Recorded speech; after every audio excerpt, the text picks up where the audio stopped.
la genèse d'un parfum, c'est typiquement une démarche intellectuelle. On l'a en tête, et ensuite on fait d'incessants allers-retours avec le laboratoire, parce qu'en fait, une formule, c'est un peu une recette de cuisine, c'est assez voisin, c'est-à-dire que vous avez un ingrédient et une quantité, et puis vous les mélangez ensemble, et vous imaginez ce que ça pourrait donner. Et donc le laboratoire, c'est un peu la cuisine, et lorsqu'on vous ramène votre échantillon, eh bien, vous sentez ce que vous avez écrit. Et vous écrivez une formule comme ça, et dans votre tête, vous avez quelque chose qui est comme ça.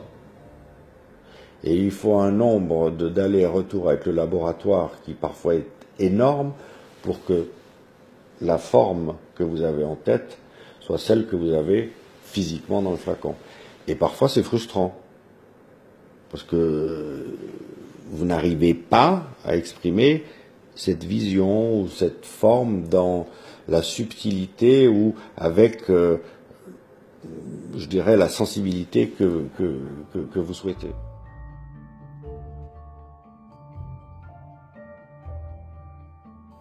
Une des grandes qualités qu'il faut avoir pour exercer ce métier, je pense, c'est d'être curieux.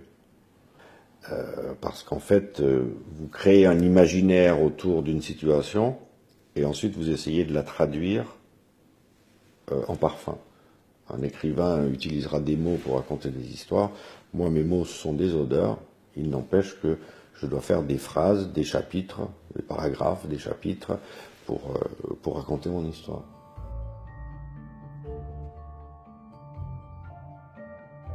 Le flacon est un flacon qui est assez emblématique chez nous, qu'on appelle le quadrilobé, parce qu'en fait, sur le bouchon, vous avez une forme de trèfle à quatre feuilles.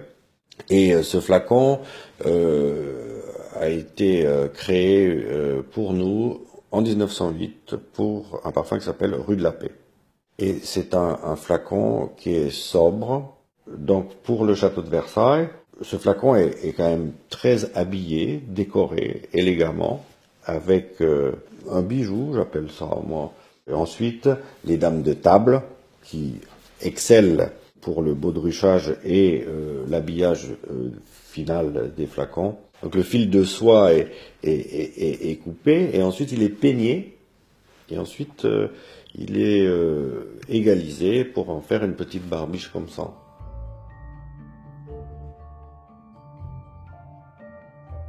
Il est assez facile d'avoir des fantaisies par rapport à la vie de Marie-Antoinette. Et vous voyez le soleil, vous voyez cette jeune femme que lorsqu'elle est arrivée, qui aimait la nature et qui regrettait le carcan du protocole de Versailles, etc.